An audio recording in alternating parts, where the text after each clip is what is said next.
What is happening, my friends? I am so excited to be back on the podcast. I have been taking some time off, like a manifestor does in human design. um, I've been really fully embracing these cycles of energy that come and go, energy that peaks really high. Like there's a ramp up. I feel a ramp up. And then this peak, it's like an explosion. And then I put something out into the world. I put an idea out into the world. I put a program out into the world, and then I retreat a little bit. And it's just my energy. It's something that I've always been aware of. That I, go through these cycles of energetic creative spurts, and then I pull back and I think about what I did. I think about what else I could do. And then another spark of inspiration comes to me and it is downloaded into my software. And then I'm off to the races again. And then cycle continues. It's a perpetual cycle. It's not a vicious cycle, it's a victorious one, I like to think. And so I've been away for a little bit. And it's also Lent. So I am a Catholic and we practice a very serious 40 days of sacrifice. And it's mostly to reconnect to the divine, reconnect to the relationship I have with Source or God or Jesus, whatever you believe in. And so there's been a lot of decompressing, deconditioning, so that I can just reassess some things that are happening in my life right now. And what's happening in my life is pretty exciting because of this lull that I've had, this break in my energy that I've had. I've been able to reassess some things in my business. And I'm so excited because, listen, I am someone who loves to get my hands in the clay. I am just like you. I'm an action taker. I love it all. I love the how-to steps. I love to just, go full force. I'm with you. And then there's seasons in my life and career where I say, no, that actually is not going to work this time. Like I'm tired of jumping into the deep end of the pool and hitting my head at the bottom of the pool. Like there's a better way to be excited and to jump into a new venture and without hurting yourself. And so I am excited to announce something so special that I am doing in the Masters of Leadership Institute, which is the institute of all institutes. This is where, we do a ton of research, internal research. We put together curriculum. We design programs for our private clients. We design curriculum for their employees as well. And so it's been very exciting in the institute. And one of the things that I'm mostly excited about is this new idea that I've been putting into practice. So I have been the test subject. I have been the guinea pig. I have been the one putting in the steps, the work, doing the reps to build this new muscle. And this new muscle is called the universal leader.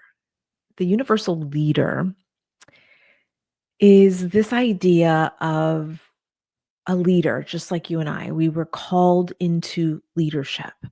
We were, for some reason, were assigned this very sacred, divine assignment to serve. There were some people early in my career that would say to me, well, I was born to lead. And I never believed that because I was a kid who was under the radar. I was below average student, had a great work ethic, but I just, didn't believe I was as smart as my older sister, who's a genius, and as cute and enthusiastic and charismatic as my baby sister. So I was kind of like in the middle, like, I don't know what you're talking about. I wasn't born to lead. Like, what do you mean? And then enough research and confirmation bias in my research, I was like, yeah, no, I can turn anybody into a leader. I can train them into a leader. And that was my belief for a very long time. And wow, what a fallacy that was. Because I realized here just recently that we're some of us are born to lead. Some of us have been anointed to do this work. Not all of us can lead. I can give you all of the competence, all of the knowledge, all of the skills, all of the things you must pass to, get 100 on the test. But I was missing a really big thing. And the thing is that person's spirit, that person's heart, that person's intention, that person needing to lead, needing to serve others, being called into leadership because of their love of serving their people, their communities, their families. That was the heart piece that was missing.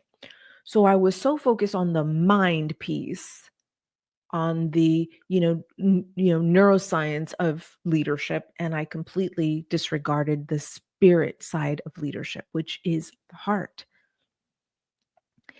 And so with the added pressure in our industries because of government and other external factors like the administration we have today, many, many things that are contributing to high pressure stakes game that we are in leadership, I was really digging in my heels that a leader needed all this knowledge and brilliance and competence to create sustainable results. But I was missing a big, big point of leadership, and that is the leader who's in these positions, at least the people I want to serve, are the leaders who have a divine assignment, who know they were called into leadership. Those are the people that I am drawn to. Those are the people that I wish there were more of. These are the kinds of leaders that I am daring to become. One who is spirit led, but has all this competence and brilliance. Like, don't get me wrong, we need to have the knowledge. But what comes first, the knowledge or the spirit? And I had it all wrong. It wasn't even a variable in the formula. Like, it wasn't even something I was considering until the last, year or two in my career, in my business, and in my personal life. And as I was drawing closer to my spiritual beliefs and principles, I was deconditioning some of those things that I was trained to believe leadership was about.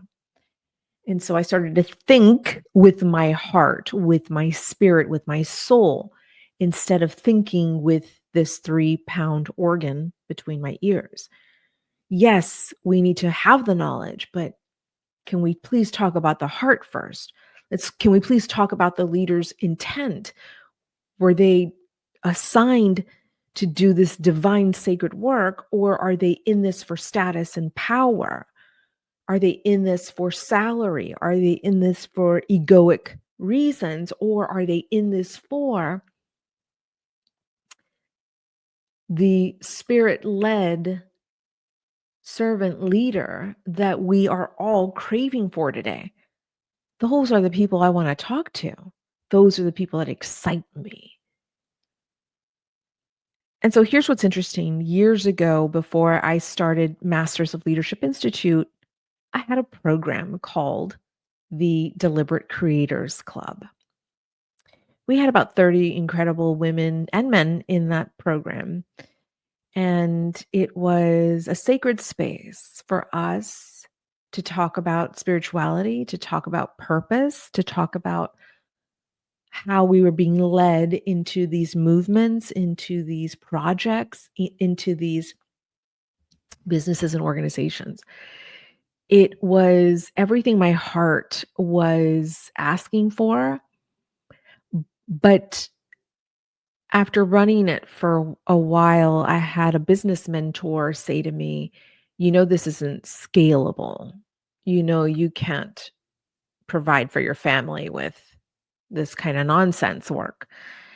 And the more I spent time with this mentor, the more I believed that spirituality had no business in business or in leadership.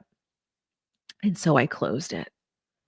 And went full force on the other side of the pendulum, on the other side of the spectrum. I went full force, hardcore, critical, logical, research, rational, public academic thinking, because that was my vocation uh, for over 27 years now.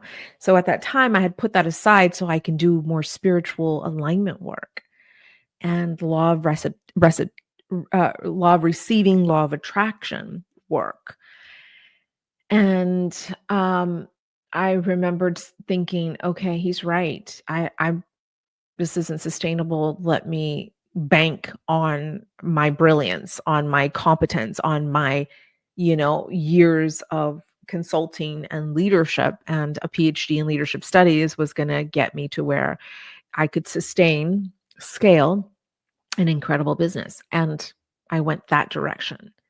So I dropped all the spiritual work. I dropped that. Even in my personal life, I discontinued it because it was not fitting into who I thought I was supposed to become in this entrepreneurial space. And so I left my spiritual connection, my spiritual identity aside and went full force into creating this incredible leadership empire, this leadership research company empire, right? I left all that there. And I have to say that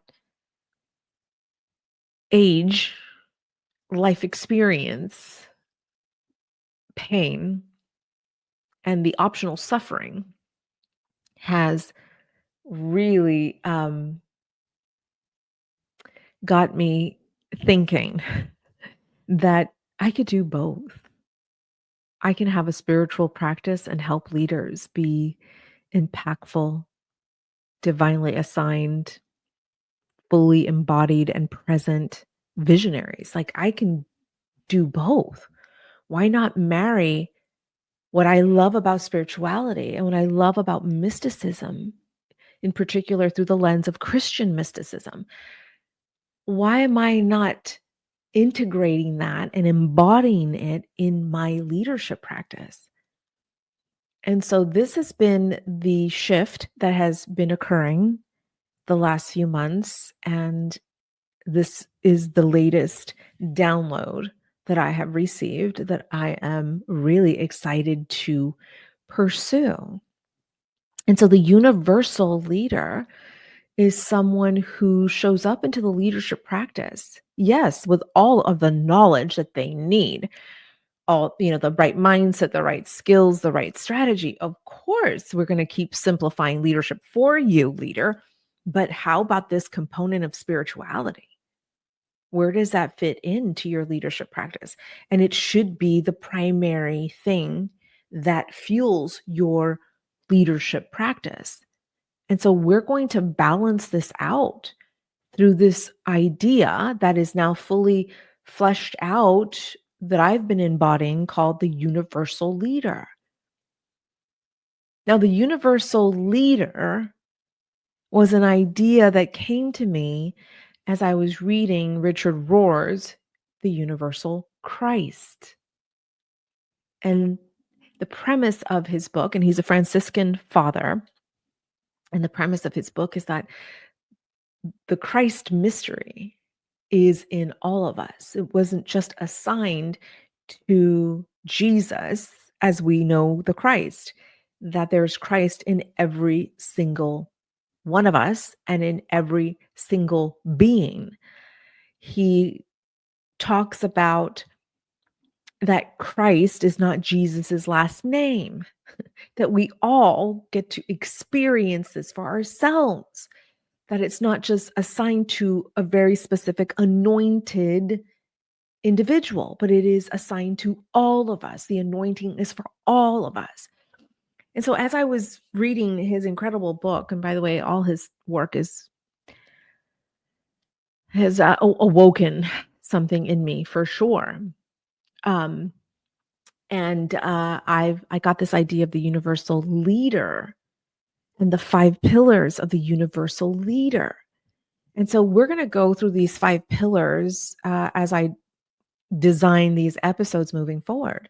so that you can hear about these 5 pillars of the universal leader. But the universal leader is a leader who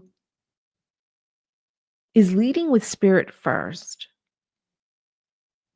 Sure, I think the byproduct of serving in a leadership capacity is the salary, the title, the power. Those are byproducts, but I want to balance these two worlds out for you and mostly integrate both into who you are. So if you're someone who's feeling disconnected from the work that you were called to do, like I was so disconnected because of what the world told me I needed to do instead. And so I ignored the calling. I ignored the anointing. I didn't feel I was worthy of that. I felt like I couldn't have that in my leadership practice because it would dilute or it would diffuse my power as a leader. So I needed to almost eliminate that side of me altogether. And so what then happened? I got burnt out. I got jaded. I became competitive. I became envious. I became exhausted. And I was ready to fold up shop and end it all because I had forgotten what I was assigned to do. And that is to serve my community of leaders like you, like me, and others who want to do leadership differently, who know that leadership is not just a job description. No, it's a divine assignment with sacred responsibility in leading those that you are called to lead. That is the universal leader. You want to be reconnected to why you're doing this in the first place because you are exhausted of trying to figure this out with your brain, with that gorgeous, beautiful brain that you have. You're tired of that. And you want to lead from a different place because you know it can be better, because you know that this second half of your career can feel so fulfilling and purposeful. Like you can enjoy going to work and collaborating with your team and getting each one to express their unique gifts that were given to them as well. Like you are not wanting to hustle anymore. It's exhausting. That's old. Let's go. And plus, you know what? We have seen a lot of pain and suffering in our workforce. I mean, let's not even talk about before COVID. So much was happening before COVID, during COVID, after COVID, and now, the era that we are in. People are exhausted. People are not interested in authority figures. People are not interested in you pointing the finger and saying, you must do this. No, employees want more from what they're giving these organizations. They want to feel valued. They want to be seen as collaborative, sacred players in the mix. There's a lot of suffering happening right now. And our workforce is saying, I deserve cruelty free leadership. And if the leader is not equipped to lead because of the trauma, because of the wounds, because of the gaping open wounds that they're carrying into the organization, if that has not been healed, if that has not been treated, employees are saying enough is enough. You can't keep treating us this way. You can't keep doing this to us. It is unfair and it is unjust, and we deserve better treatment, and we're going to go somewhere else. This is why you're having problems with high turnover. This is why we're having problems with organizational commitment and engagement. That's my specialty. This is what I went to university to study, is the employees commitment and engagement to the organization because of the leader that they respond to. That was my dissertation, and that's been my work ever since. And so I help leaders through my curriculum, through my research, through now my current work in the Universal Leader, to see their employees as divinely gifted humans. So the Universal Leader sees their role in leadership very differently than the authoritative, dictator-like leaders that are out there.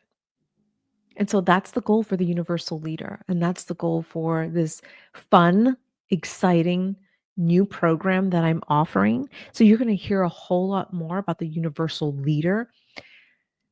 Uh, it's going to be, again, maybe an integration of spiritual growth and leadership mastery. I think that's what I'm going to call it. Spiritual growth meets leadership mastery, because we must measure some things in leadership. That's, we can't get away from that. That's how we earn our keep. But there's going to be a better way to do this, and it's going to be through the lens of spirituality and mysticism. And if you are interested in this ride, join me. I've got the door wide open for you. Come on in. I'm going to take the driver's seat, but listen, there's going to be times where you're going to have to drive the seat. We're going to have to drive the car and get in the driver's seat. So I am encouraging you, inviting you into this new space, an exciting one, and be with me as things unfold in real life in real time. So get excited, leader. All right. Please let me know what your thoughts are. DM me over on Instagram, over on LinkedIn. Those are my two primary places, because I want to hear what your thoughts are on spirituality meeting leadership mastery. Ooh, exciting. All right. I'll catch you very soon. Take care.